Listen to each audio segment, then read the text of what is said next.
Chris Getz said there were a myriad of factors that went into the decision to fire Griffold, that obviously there was something that was broken. No shit. Something was broken. Your team's not winning any games. You need to No, do their team's something. doing just fine. They're doing just fine. They're doing just fine. They're doing fine. Okay, it's fine. The house is on fire. The car's on fire. The team's on fire. Everything's on fire. Everything's fine. It's fine. Don't worry about it. Do not look over here at the dumpster fire that's still going over here. It's fine. Over here. All roses and rainbows and unicorns, okay? It's fine. It's I fine. promise. It's fine.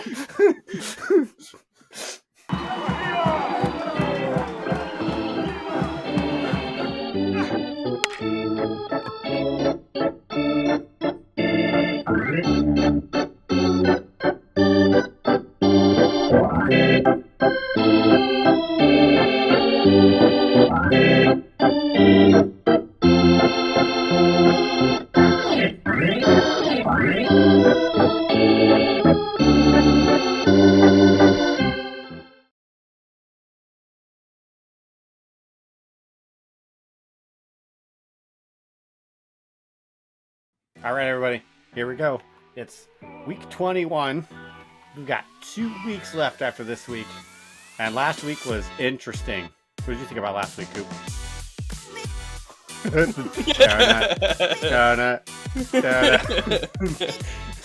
We're gonna get banned.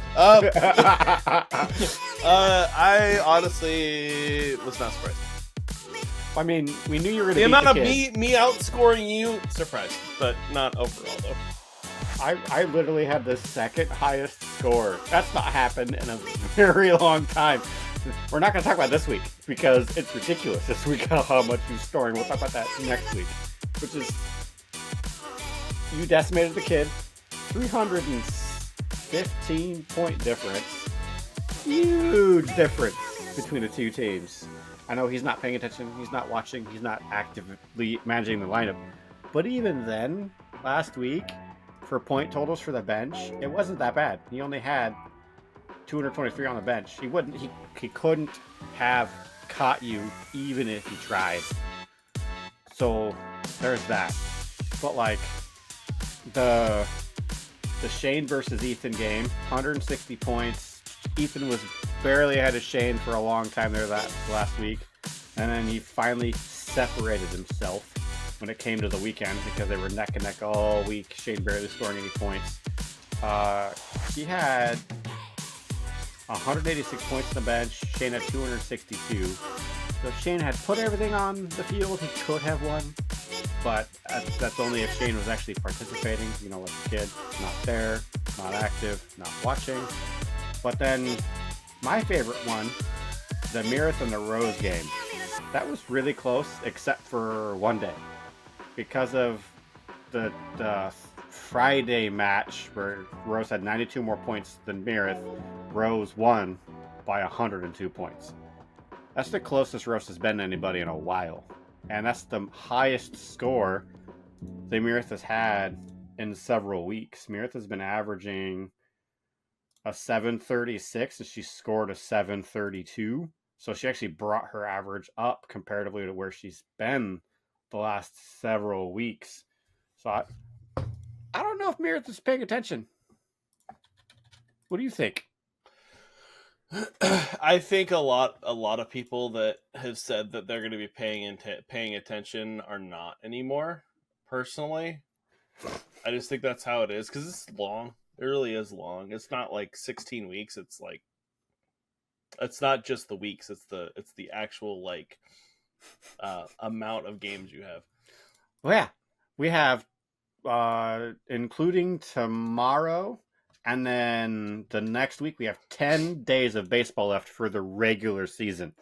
That's 163 total days we've had to manage our lineups.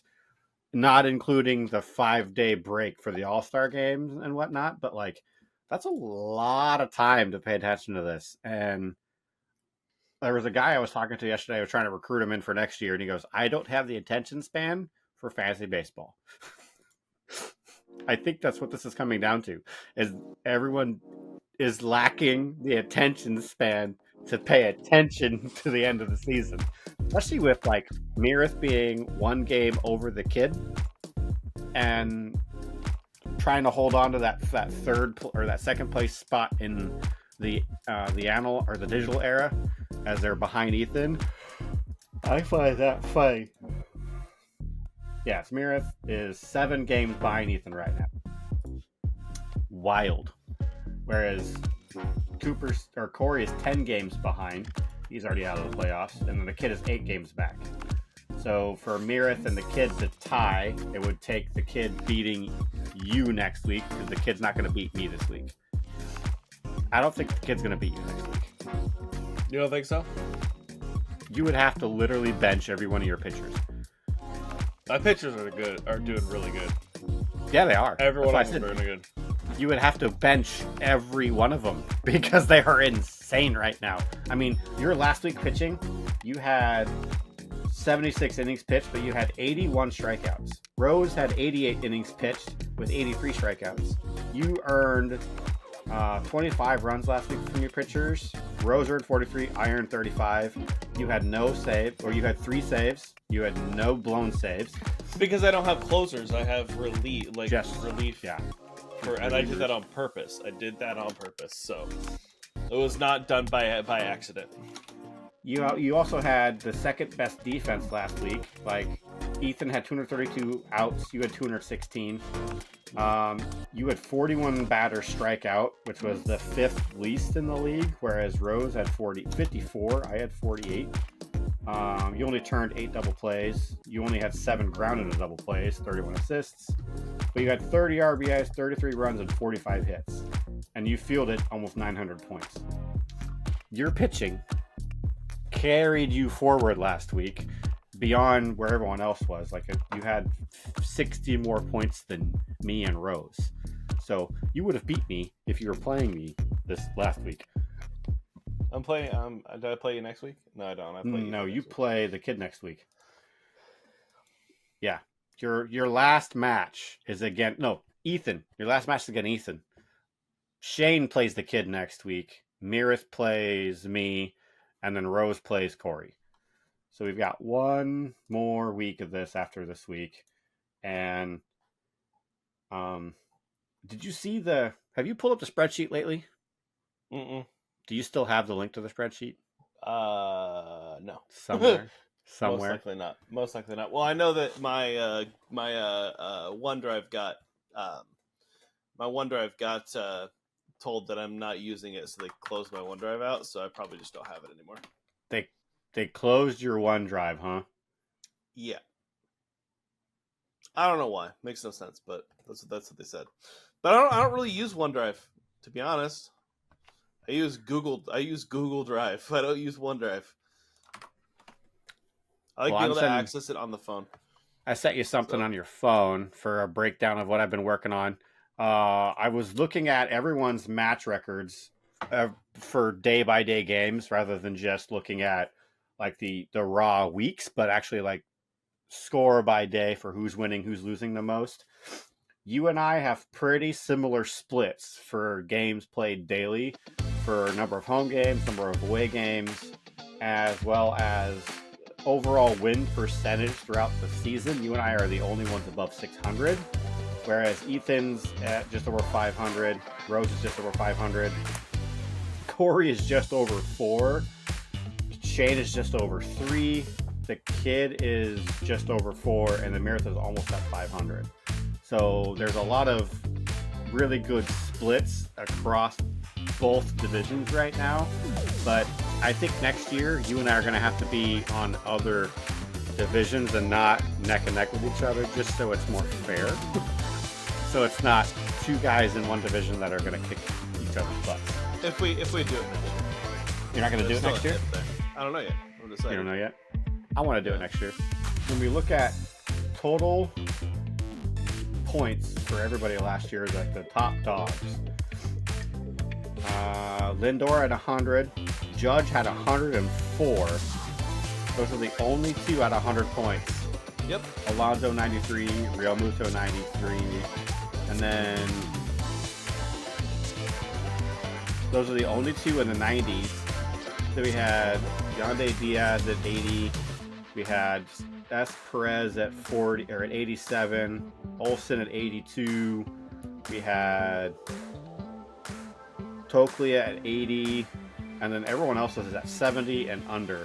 There's even some guys that are at 44 points for a number of points earned, like Logan Webb, Shane's pitcher, earned him 44 points. That was his lowest, highest point earned. Then we had Cronenworth for you, earned 68. Altuve and Soto and Rushman, all within 4 points of each other, were the kids' top earners. And then They haven't done much. No, Soto hasn't done much the last couple weeks either. I'm noticing that he's got half the points of Judge. Well, a little over half, but half the points of Judge. It's ridiculous. It's like the actual schedules coming into the end of the season are now driving more competitive baseball and less runs scored and more defense playing or more tight baseball, which is wild. Like, please tell me that you saw the Cubs win 2 days ago. I didn't see it, but I saw the highlights. Yeah, they scored 11 runs in the last 3 innings of the game, and the I day hope before Cubs that, lose the rest of the season. hey, you be nice, all right? No, You can have your Mariners who are trying be to have a hot nice. streak, and then us Me be Cubs nice. will have a hot streak. I know you have a hard time being nice. I'll be right back. Intermission.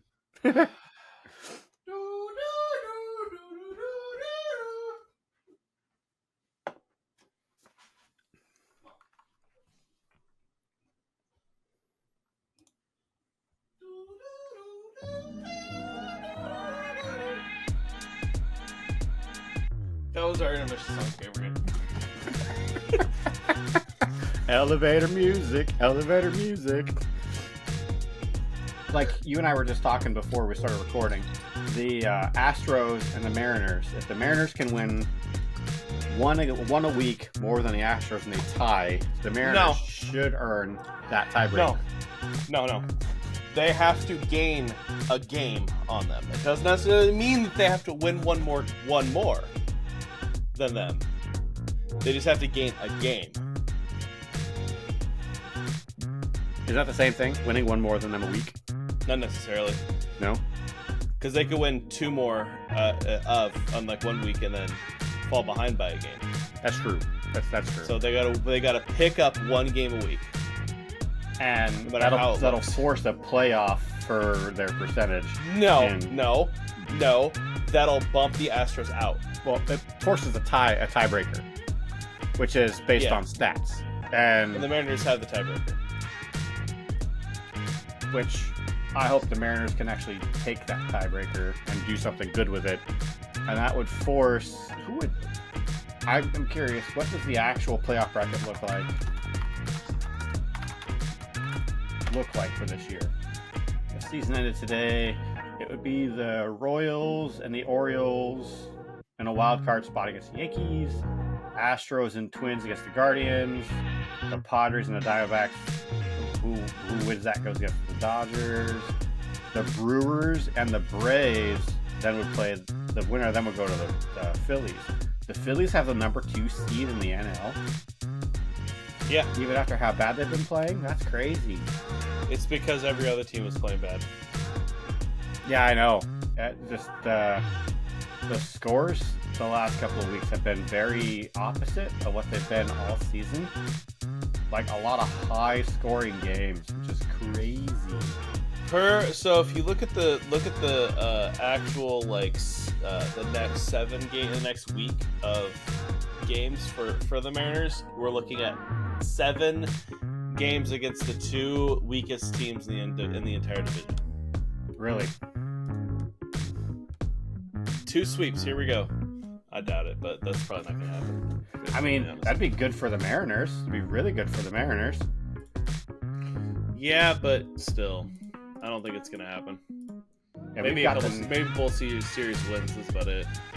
we have the Nationals starting tomorrow for a 4-game series, which that's going to be brutal. Because we have lost more than we've won against the Cardinals this year by a lot. They've won 1, 2, 3, 4, 5, 6 out of 12. So it's 50-50. So it's not looking great for our series coming up, where we need them to we need them to lose. Yeah, we have Nationals, Phillies, and Reds. That's it. That's our last 3 series. Oh, sorry. Nationals, Pittsburgh Pirates again, then the Yankees, then the Dodgers, Rockies, Pittsburgh Oakland. isn't good. I know, we just swept them. We just swept the Pirates. 18-8, 9-5, 14-10. Well, I mean, Pittsburgh swept the Mariners, so there's that. I mean, did they sweep the Mariners? I missed that. I missed that. I didn't know that. Dude, if they would have just took one game on and they've been swept 5 times. The Mariners have been swept 5 times. If the Mariners would have literally just won one game out of every single series, it wouldn't be in the same situation. Jesus. One fucking game. That's all I needed to take. So if the Orioles lose today against the Dodgers, they are now tied with the Yankees. So the Yankees would be, I believe, they would get tiebreaker. No. The Orioles still keep tiebreaker because they beat the Yankees this year by 1 game over them. So technically tiebreaker goes to Orioles for tie. So that's where that comes in. They have the Rockies next, the White Sox. So they've got 6 easy games, and they have the Devil Rays. So they have the Red Sox, back to the Tigers, Giants, back to the Tigers, New York, and then the Twins. So in the last 30 games of baseball, they've got 2 hard teams, the Yankees and the Red Sox. And then after that, it's all pretty much cruising for the Orioles to hold on to the number 1 spot. Oh, no, it's the Orioles, so most likely. Yeah. Because the Yankees won today. Yankees won today. So if the Orioles lose, they are in wild card now. So Yankees earn that spot. I thought they were tied. That corrects me right there. The White Sox, 31-104. Did you see their all-time record percentage that the White Sox are behind right now? What is it? No, I didn't. The lowest ever MLB win percentage was the 1962 New York Mets, 40-120, and a tie for a 235 win percentage. Right now, the Chicago White Sox have a 230. They would need to win 9 more games to tie the overall wins, and then they would need to not lose to be able to stay out of that. But with who they're playing, I highly doubt that they're going to have an opportunity to not set the worst record for the season, because they play tomorrow the Mets, then the Orioles, then the Red Sox, the Guardians, the Athletics, the Angels, the Padres, the Angels, the Tigers.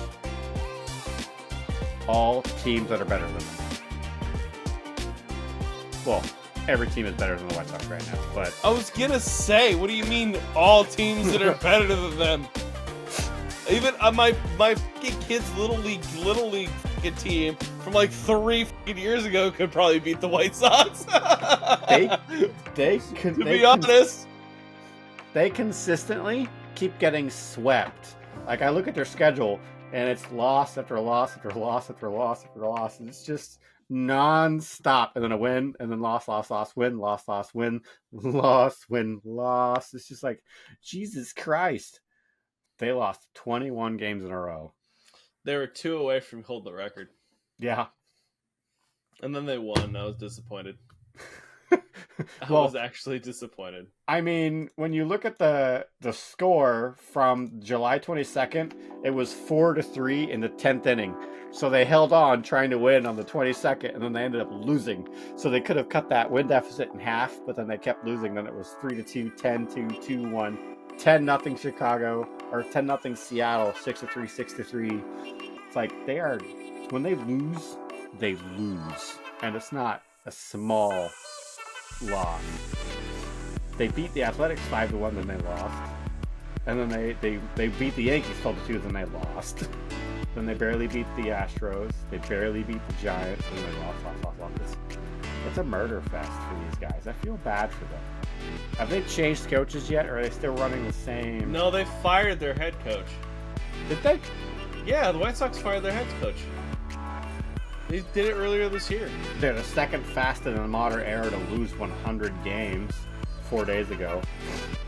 Grady Sizemore is now the interim manager. Grady Sizemore, huh? They should put Scott Service on there. Like, it might be better. You think so? Yeah. Oh yeah, the numbers that led the White Sox to fire Pedro Griffel 22 days ago. So at the beginning of August, they fired Griffel. I just got this wonderful thing from Amazon. Creator earns commission.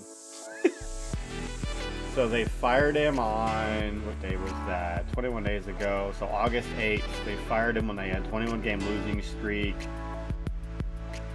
And also a series of coaching moves were announced at the same time. They had a 28-89 record at the time. Chris Getz said there were a myriad of factors that went into the decision to fire Griffel, that obviously there was something that was broken. No shit. Something was broken. Your team's not winning any games. You need to do something. No, the team's doing just fine. They're doing just fine. They're doing fine, okay? It's fine. The house is on fire. The car's on fire. The team's on fire. Everything's on fire. Everything's fine. It's fine. Don't worry about it.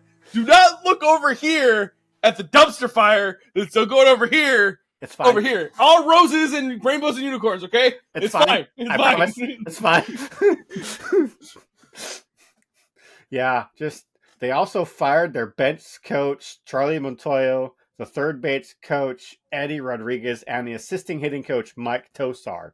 They fired 4 guys in a day. Jesus Christ. And then so they beat the Athletics 5-1, and then the following day lost a 2-run lead. Went and lost 3-2. So they gave up 3 ones and then just lost on the. It's fine. It's fine. It's fine. It's fine. It's completely fine.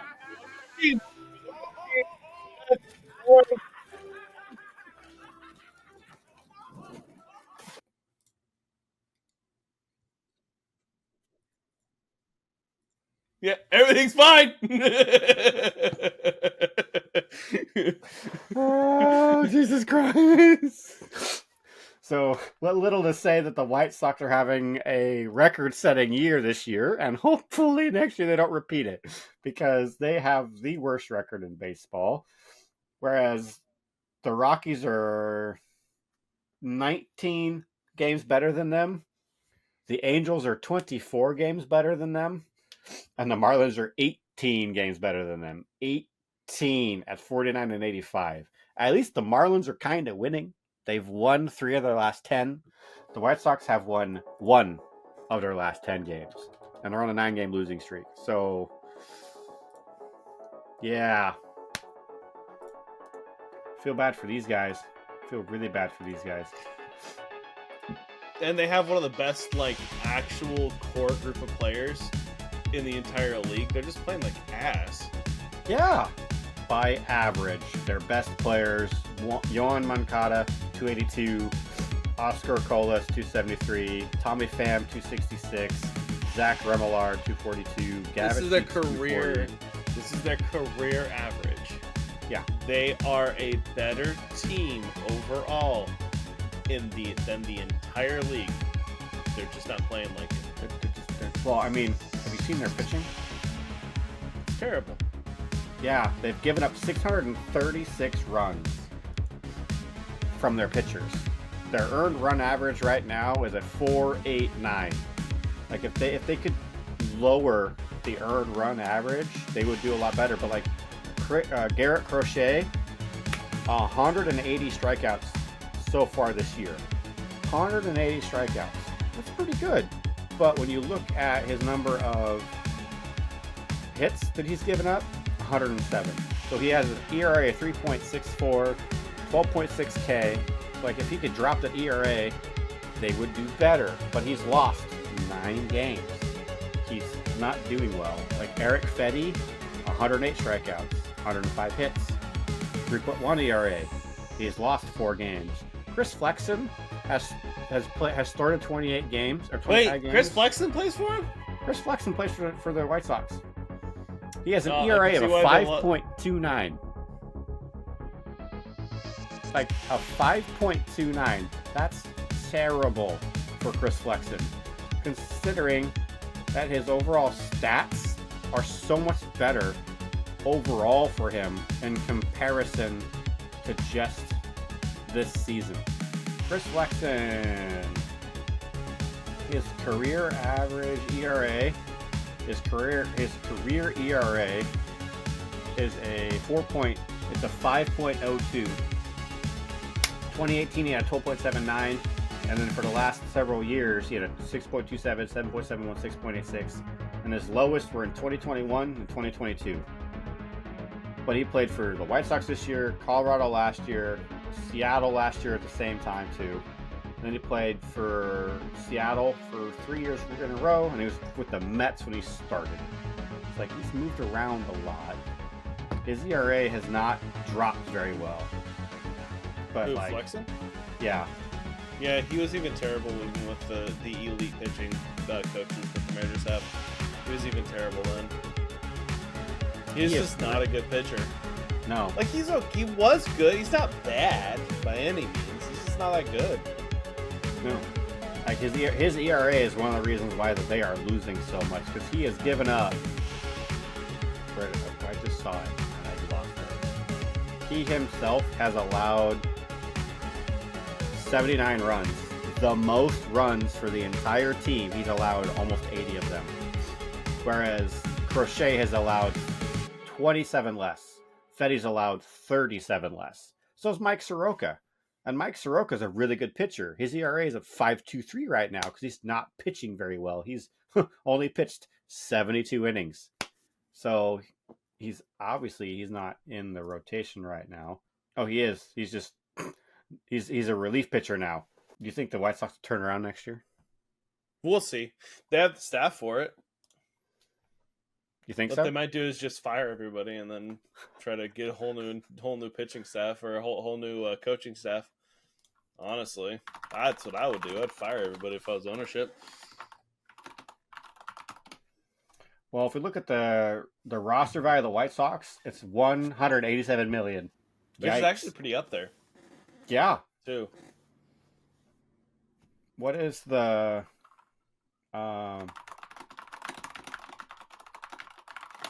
you look at the Seattle Mariners, their salary value is $2.2 billion. Yeah. That's So the White that's Sox- everything though. The White Sox are severely under that. No. That you're looking at payroll. You're looking at total evaluation for what they pay for everything is $2.2 billion. Their payroll is $135 million. Is it? Yes. Last time I checked, it was 135. It could have gone up since then, since Rosarena's on there. And everything. 159 million. So it's gone up. So they're less than the White Sox. Yeah, by 30. That's crazy. So New York Yankees 7.5 billion, Dodgers 5.4, Red Sox 4.5, Chicago Cubs 4.2, Giants 3.8. Then the bottom roster is the Marlins at 1 billion, the Athletics at 1.2, Tampa Bay at 1.25. Where are the White Sox? The White Sox are 15th, 2.05, right behind the Mariners at 2.2. 105 million less. So their value is there. They're just not playing the amount of baseball that they could because they have a lot against them right now. They play better away or better home than they do away. Just barely. Just barely. You see that split? Which for who? For the White Sox? Yeah, it's terrible. 18-51 home, 13-53 away. They're just an all-around bad team. Yeah. They'll 32. figure it out at some point. They'll figure it out. No, it's too late now. They ain't going to the playoffs. They were eliminated before July hit. Like, Are you sure they can't come back? They can't figure out how to get like the next 35 games. That won't. if a meteor hit every single stadium, it blew up every single stadium, they still wouldn't make it to the playoffs this year. Yeah, it's definitely out of there. Definitely out of there. If a meteorite came and smacked every single player individually in their own homes and blew their houses up and killed their family members and themselves, the White Sox would still be dead last. Ouch. It's that bad. So let's shift gears real quick and let's look at who do we think is going to win this week for our league. We're in week 22 right now. Me, I'm gonna win. Well, I know that I would hope so anyway. because like you're decimating. I'm gonna have 1,000 points this week. You think so? Nah, I doubt it. So, okay. Right now, we know where you're sitting. You think you're going to win. Who do you think's going to win? Shane or Corey? Probably Corey. You're going to go with Corey? They're both bots, so we have 3 bots in the league now. Now, is it going to be me or the kid this week? You actually pay attention? And then is it Ethan or Rose this week? Rose. You thinking Rose?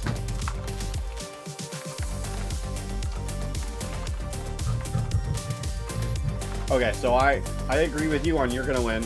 I agree that Corey's going to win, hopefully. Hope as long as a meter doesn't hit and kill all of Corey's players, he should be able to win this week and then go into next week against Rose. That's what you think. That's what I think, yes. We'll see. It's fine. Remember, it's fine back there. It's not on fire. We're going to ignore it. It's okay. The simple fact that Rose has had more pitchers so far this week, and Ethan is still in the lead going into the end of today, I do not believe Ethan is going to lose this week. And I say that because I'm looking at the potential of you guys tying going into the playoffs, and that swaps where you're going to be for the projected bracket. Because that means that you'll play Ethan in round 2, because you'll go against the kid in round 1, and that puts me against the winner of Mirith or Rose for round 2. What I'm going to do is I'm just going to drop all my players so I lose the rest of the games in the playoffs. And I'll have to go against you. You want to go against me instead of Ethan? No, so I don't have to go against you. Yeah, you have to win to not go against me. Yeah, no, I have to lose. They'll dump all my players. Whoever else can pick them up, and then it'll be fine. So you want to lose in round 1 and not even make it to the second round? No, yeah, exactly. But if you're playing how you're playing right now in the playoffs, you should make it to the last round. Should. I mean, have you seen my scores the last couple of weeks? You've been beating me. So, what's that tell you? Don't count yourself out just yet. I think you're going to be able to go far in the playoffs. I think there's a potential that you could take the championship spot from me or Rose going into the last round. Yeah, possibility. It's interesting, and then we'll see how Corey does each week against Shane, because he's locked in that loser consolation bracket with Shane for 3 games in a row. So we'll see how that goes. And then we'll see how the other teams go if we get closer to that bracket. But yeah. That's all I got for week 21. You got anything else extra for it? Nope. That's Not at all. We'll wrap this one up, everybody. Catch you next week for the end of our season. We got one more week after this one. We'll see who walks into the first week of the playoffs as the seed 3, 4, and 5, and 6. Because me and Ethan, we have our buys clinched for week 1, and we know where Corey's at. Corey's in last place with Shane. So that's all I got, guys. Catch you next Monday. Peace.